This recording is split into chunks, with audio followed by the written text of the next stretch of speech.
আরে আমি জানি গো জানি, তোমরা সকলেই আমাকে খুব মিস করছিলে যে টুম্পাদি কেন ভিডিও দিচ্ছে না। অ্যাকচুয়ালি কী বলো তো, আমার কাছে না কোনো মোবাইল স্ট্যান্ড নেই ভিডিও করার মতো।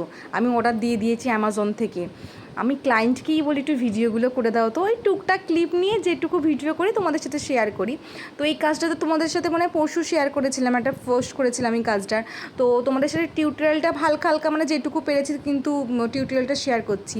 আর তোমাদের সাথে একটা কথা শেয়ার করি, তোমরা জানি না কার কার সাথে এটা হয়, আমার সাথে হয়। ধরো নেল এক্সটেনশন করেছি, টাকা হাতে এসেছে, এখন আর না মনে হয় না যে জামা কাপড় কিনি বা কোনো কিছু খাই। এখন খালি মনে হয় নেলসের কিছু কালার্স তুলি, কিছু ইনস্ট্রুমেন্ট তুলি, আমার বেশ ভ্যানিটিটা একটু ভরা ভরা লাগবে, এই কালারটা তুলি, ওই কালারটা তুলি। এখন খালি যেন মনে হয় যে কোনো কিছু জিনিস কেনার আগে খালি মনে হয় যে নেলসের জিনিসটা কিনলেই ভালো হতো, যাকে নেলসের জিনিসটাই কিনবো। আমার সাথে কিন্তু এটা ঘটে, তোমাদের আর কার কার সাথে ঘটে আমাকে কিন্তু শেয়ার করো, বুঝলে তো। আর সবচেয়ে বড় কথা হচ্ছে কী জানো তো, ব্যাপারটা হচ্ছে কাজ করতে করতে কাজের প্রতি একটা আলাদা ভালোবাসা হয়ে যায়, জানো তো। সেই জন্যই আর কি এই কাজটার প্রতি আমার ভালোবাসা একদম পুরো আজন্মকালের মতো হয়ে গেছে। তো যাকে তোমাদের সাথে কথা বলতে বলতে তো দেখালাম যতটা পেরেছি। তো কাজটা কেমন হয়েছে কিন্তু জানিয়ে, ওকে টাটা।